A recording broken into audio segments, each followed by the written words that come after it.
कर दीजिए सर। है? हाँ कर दीजिए। देखिए, पूछेगा कि भारत में राष्ट्रवाद से आप क्या समझते हैं। अभी हमने बतलाया कि राष्ट्रवाद का अर्थ होता है किसी विशेष भौगोलिक क्षेत्र में रहने वाले लोगों को एकता का वाहक बनता है, या किसी भी क्षेत्र में एकता, भाईचारा, प्रेम, सद्भावना पाया जाता है, वह राष्ट्रवाद कहलाता है।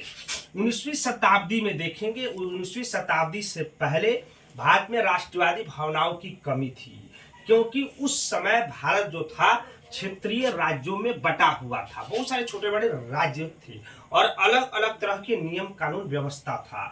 लेकिन जैसे ही अंग्रेजी शासन व्यवस्था स्थापित हुआ तो यहाँ पर अंग्रेजों की नीतियों ने भारत को एकजुट करने का प्रयास किया, जो हम निम्नलिखित कारणों के तहत पढ़ेंगे कि किस तरह से अंग्रेजी शासन व्यवस्था ने भारतीय राष्ट्रवाद में यानी महत्वपूर्ण भूमिका निभाई थी। तो पूछता है यहाँ से कि भारत में राष्ट्रवाद के उदय के कौन कौन से कारण है, उसकी चर्चा करेंगे। तो बोलिएगा कि भारत में राष्ट्रवाद के उदय के निम्नलिखित कारण है, जिसमें से पहला आता है राजनीतिक कारण। अब देखिए, जब भी पूछेगा आपका प्रश्न, जब भी पूछेगा कि भारत में राष्ट्रवाद के उदय के कारणों की विवेचना करेंगे या वर्णन करेंगे, तो दीर्घोत्तरीय प्रश्न पूछेगा।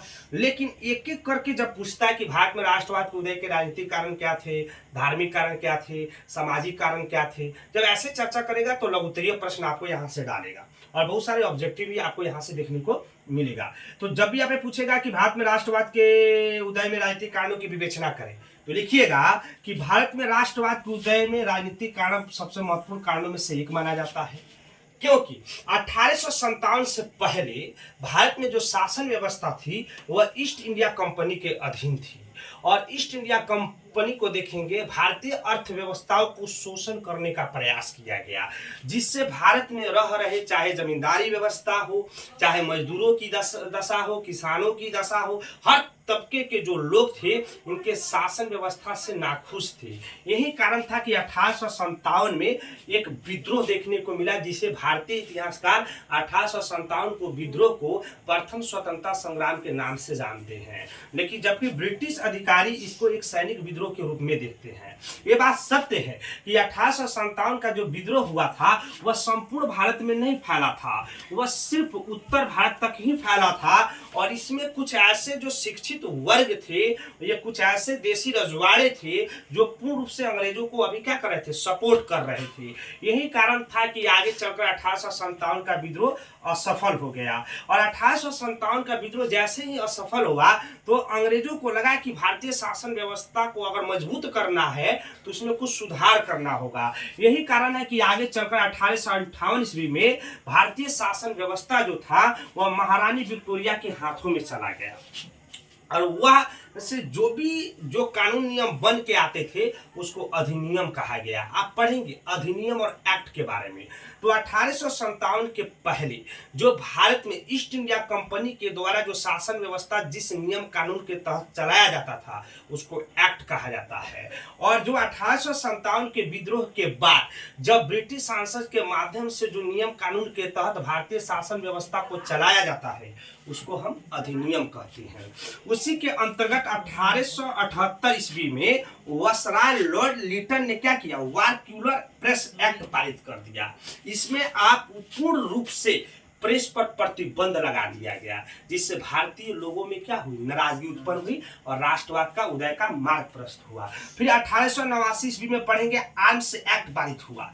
इस आर्म्स एक्ट के अंतर्गत बतलाया गया कि कोई भी भारतीय है वह हथियार नहीं रख सकता है, शस्त्र नहीं रख सकता है, उस पर पूर्ण रूप से प्रतिबंध लगा दिएगा। जिस तरह से यूरोप में राष्ट्रवाद का उदय नेपोलियन बोनापार्ट को माना जाता है, नेपोलियन बोनापार्ट ने भी कभी यूरोप के लोगों के साथ शस्त्र छीन लिए थे, उसी तरह अंग्रेजों ने भी 1879 में आर्म्स एक्ट के अंतर्गत भारतीयों को शस्त्र रखने से मना करता है। फिर आप पढ़ेंगे 1883 में इल्बर्ट बिल पारित होता है। इसमें क्या था कि भारतीय और यूरोपियों के बीच जो फौजदारी मुकाबले होते थे उसमें कुछ विशेषाधिकार प्राप्त था, उस विशेषाधिकार को समाप्त कर दिया जाता है। जैसे यूरोपीय लोगों में क्या होता है, एक अलग तरह की नाराजगी उत्पन्न हो जाती है। फिर 1899 में पढ़ेंगे कि लॉर्ड कर्जन ने कोलकाता कॉर्पोरेशन एक्ट पारित करता है। इसमें यह था कि नगर में जो नगर पालिका होता है उसमें निर्वाचित संख्या जो आते थे उसको घटा दिया गया और गैर निर्वाचित संख्या को बढ़ा दिया गया। यह भी एक कारण बड़ा राष्ट्रवाद के उदय में। फिर आप पढ़ेंगे कि 1904 में जो विश्वविद्यालय अधिनियम के द्वारा विश्वविद्यालय पर सरकारी नियंत्रण को बढ़ा दिया जाता है। और फिर 1905 में घटना घटता है बंगाल विभाजन, जो लॉर्ड कर्जन के द्वारा कर दिया जाता है। लॉर्ड कर्जन ने बंगाल विभाजन जो किया था यह तर्क देके करता है कि बंगाल एक बहुत बड़ा प्रांत है जिसकी शासन व्यवस्था को बेहतर ढंग से नहीं चलाया जाता है। उसको शासन व्यवस्था को बेहतर ढंग से चलाने के लिए 1905 में वो बंगाल विभाजन करता है, लेकिन सच्चाई यह है कि वह हिंदू और मुस्लिम को बांटने का प्रयास करता है। इसका बहुत बड़ा विरोध भी होता है। आगे चलकर पढ़ेंगे 1907 में देशद्रोही सभा अधिनियम पर रोक लगा दी जाती है।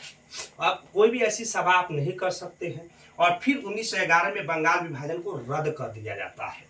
और फिर पढ़ेंगे 1910 में इंडियन प्रेस एक्ट लागू होता है जिसमें आप किसी तरह के उत्तेजित पत्र को नहीं छाप सकते हैं, नहीं तो अगर ऐसे काम अगर उत्तेजित पत्र को छापते हैं तो आपको दंडित करने का प्रावधान दिया जाता है। और अंत में अंग्रेजों की जो अंग्रेजी शिक्षा नीति थी या राष्ट्रवाद के उदय में सबसे महत्वपूर्ण भूमिका निभाता है, इसलिए कि जब भारतीयों को अंग्रेजी शिक्षा दी जाती है तो विश्व में हो रही घटनाओं को देखेंगे, ये जानते हैं और फिर अपने देश के प्रति और फिर अंग्रेजों के प्रति विद्रोह करते हैं और आगे चलकर राष्ट्रवाद का उदय हो जाता है। तो ये राजनीतिक कारण है। यहाँ से आप भारत में राष्ट्रवाद के राजनीतिक कारणों को देख सकते हैं। तो पूरा ऑब्जेक्टिव आपको यहाँ पर देखने को मिलेगा, अलग से कुछ मत पढ़िए। और राजनीतिक कारण इसी से आप इसे 10-5-6 पॉइंट याद रखेंगे तो उसका कारण भी आपका हो जाएगा और फिर कंप्लीटली आपका जो उत्तर पूर्ण हो